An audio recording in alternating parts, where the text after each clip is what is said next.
करत नवनीत राणा यांच्या नावावर शिक्कामोर्तब केलंय आणि भाजपनं उमेदवारी जाहीर केल्यानंतर अखेर कमळ या चिन्हावरूनच नवनीत राणा या उमेदवार असतील, आपली निवडणूक लढवताना दिसतील। अमरावतीमधून नवनीत राणांना भाजपनं उमेदवारी दिल्यानंतर कमळ या चिन्हावरती नवनीत राणा उमेदवार म्हणून उभ्या राहतील आणि यंदाची निवडणूक त्या कमळावरच लढवणार आहेत। भाजपच्या अधिकृत उमेदवार म्हणून अमरावतीमधून नवनीत राणा यांच्या नावावर शिक्कामोर्तब। सोमेश कोलगे आमचे प्रतिनिधी या संदर्भात अधिक माहिती देत आहेत। सोमेश, गेल्या कित्येक दिवसांपासून आपण पाहतोय नवनीत राणांना उमेदवारी मिळणार हे मान्य असलं तरी देखील आज त्यांच्या नावावर शिक्कामोर्तब झालंय, त्यामुळे कमळ या चिन्हावरून नवनीत राणा पुढचा प्रवास सुरू करतात।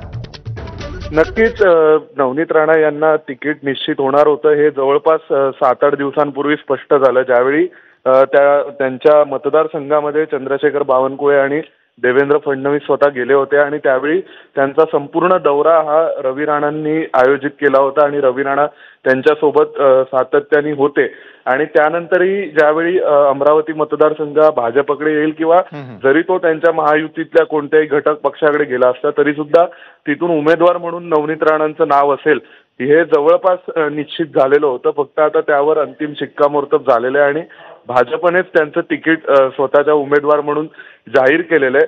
त्यामुळे नवनीत राणांना पुन्हा संधी मिळणार की नाही ही जी एक धाकधूक होती ती संपलेली आहे आणि आता नवनीत राणा या भाजपच्या उमेदवार म्हणून अधिकृतपणे अमरावती मतदारसंघात लढतील।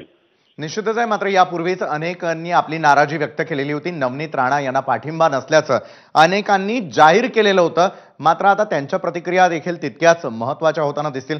मात्र सोमेश, संपूर्णपणे नवनीत राणांना भाजपनं पाठिंबा दिलेला आहे, कमळा या चिन्हावरून त्या लढताना आपल्याला पाहायला मिळतील, मात्र विरोधकांची संख्या त्या ठिकाणी कमी नाही।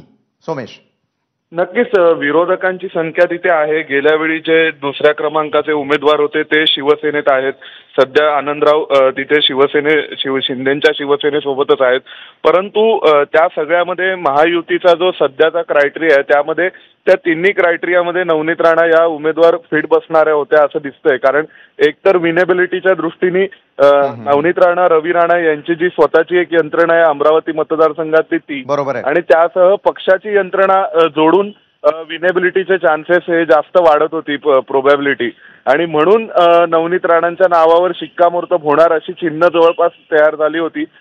सुप्रीम कोर्टाचा जो आदेश आहे त्या आदेशाच्या कारणास्तव अजूनपर्यंत तिथे निर्णय केला गेला नव्हता, परंतु आता नवनीत राणा यांची उमेदवारी ही निश्चित केली गेली। त्यामध्ये हे जे 2 फॅक्टर आहेत आणि तिसरा मुद्दा म्हणजे नवनीत राणांनी जो सगळा महाविकास आघाडीच्या विरोधात संघर्ष केला किंवा उद्धव ठाकरेंच्या विरोधात आवाज उठवला होता तेव्हा हनुमान चालिसाचं प्रकरण असेल किंवा इतर मुद्दे असतील, त्यामुळे भाजपला त्यांना गिव्ह अवे करून टाकणं किंवा त्यांना सोडून देणं हे शक्य नव्हतं। भाजपला त्यांची जबाबदारी घ्यावी लागणार होती आणि त्या सगळ्याचा परिपाक म्हणून आज नवनीत राणांचं नाव आपण अमरावती मतदारसंघातून उमेदवार म्हणून पाहतोय। बरोबर आहे सोमेश, मात्र एक वक्तव्य देवेंद्र फडणवीसांचं आज आठवण करून द्यावीशी वाटते की त्यांनी देखील म्हटलेलं होतं आजपर्यंत त्यांनी आपल्याला साथ देत आलेले आहेत, म्हणजे भाजपची साथ त्यांनी आतापर्यंत दिलेली होती, त्यामुळे त्याच दिवशी खरं तर या नावावरती शिक्कामोर्तब झालेलं होतं आणि दुसरीकडे नाराजांना बाजूला सारून का होईना मात्र नवनीत राणांच्या नावावरती आज शिक्कामोर्तब होत आहे। येत्या काळामध्ये अबकी बार 400 पारचा जो नारा लगावलेला होता त्या टीमच्या सदस्य म्हणून नवनीत राणांकडे पाहिलं जात आहे का?